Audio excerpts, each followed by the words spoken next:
Con su permiso, presidente, estimados compañeros diputados, a mí no me cabe duda de que la responsabilidad política que establecemos en el artículo 71 del dictamen es uno de los elementos modernizadores de nuestra Constitución. Déjenme explicarme. No me cabe duda de que estamos construyendo una Constitución moderna y avanzada.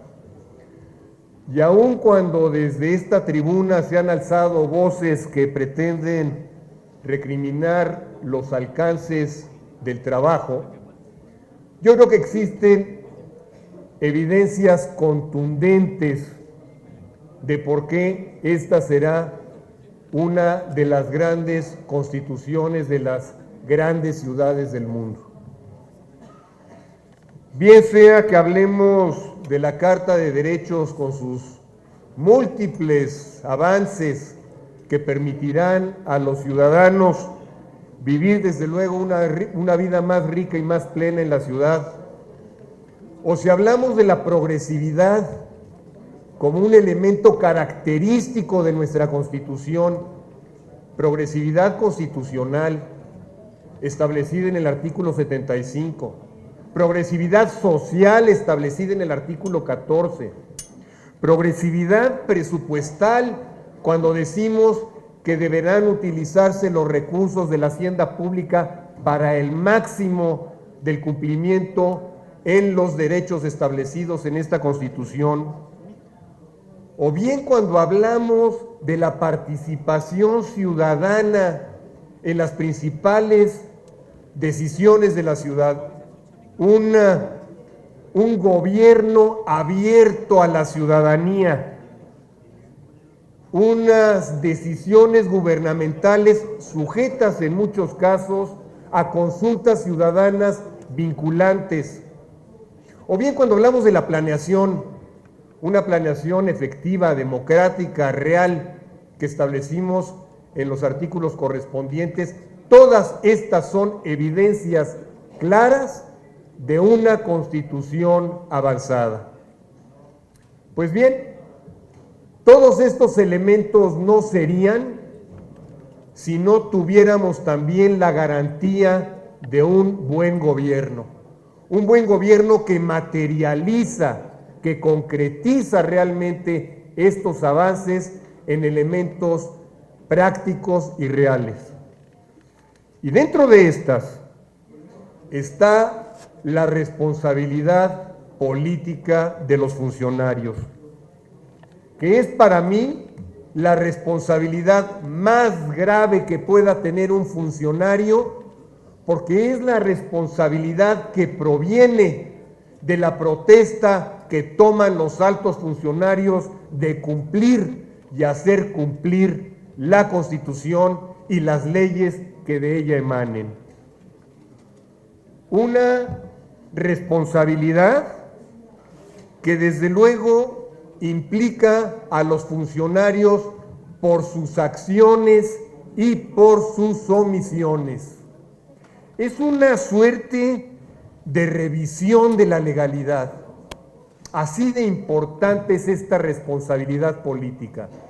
Es una garantía de las instituciones, porque como bien decía el dictamen, no es una garantía de las personas, es una garantía de las instituciones con una responsabilidad de los funcionarios. Y fíjense ustedes que el proyecto que someten a nuestra consideración define avances muy importantes, entre ellos un plazo de 30 días para decidir. Esto quiere decir que no hay dilaciones eternas para el cumplimiento de la responsabilidad política. Por otro lado, existe la sanción de destitución o inhabilitación. Esto quiere decir que es una responsabilidad pronta y expedita, como deben de ser las características del juicio político. No hay procesos largos y extenuantes, sino que se proponen elementos básicos y cortos. No existen tipos penales estrictos que a final de cuentas hacen que este sea un proceso largo e inoperante, como desafortunadamente sucede a nivel federal.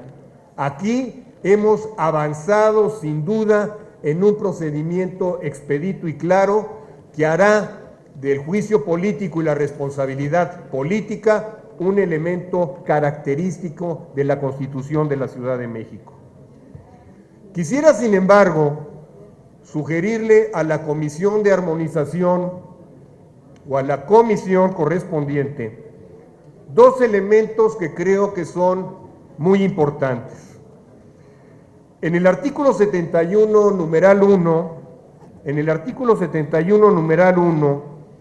se habla que los magistrados en el Poder Judicial serán sujetos de responsabilidad política.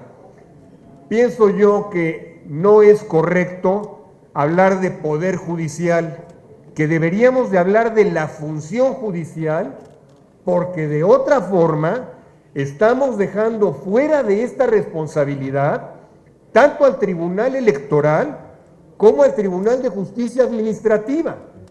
Y es importante incluirlos en esta responsabilidad y no son parte del Poder Judicial estrictamente hablando, como lo marca nuestra Constitución. Así que sugiero que la comisión pudiera tomar nota de este elemento que creo que es importante para lograr esta responsabilidad. Y el segundo elemento es todavía más sencillo. En español escribimos muy fácil cuando escribimos bien. Es sujeto, verbo y complemento. La manera como está redactado este primer párrafo pareciera que dice que las únicas responsables políticamente son las servidoras públicas. Ya sé que aquí se señala que 25 renglones antes se habla de las personas y después 25 renglones después se señala las servidoras públicas. En español, lo que este párrafo quiere decir, leído en una Constitución, es que las únicas responsables políticamente son las servidoras públicas. Le ruego a la Comisión de Armonización, porque estoy cierto que ese no es su propósito, que también lo revise para dejar un texto constitucional acorde con lo que queremos lograr. Compañeros diputados, creo que hay avances importantes en este artículo y por lo tanto nosotros vamos a votar en pro del mismo. Muchas gracias. Gracias a usted, diputado Lerdo de Tejada.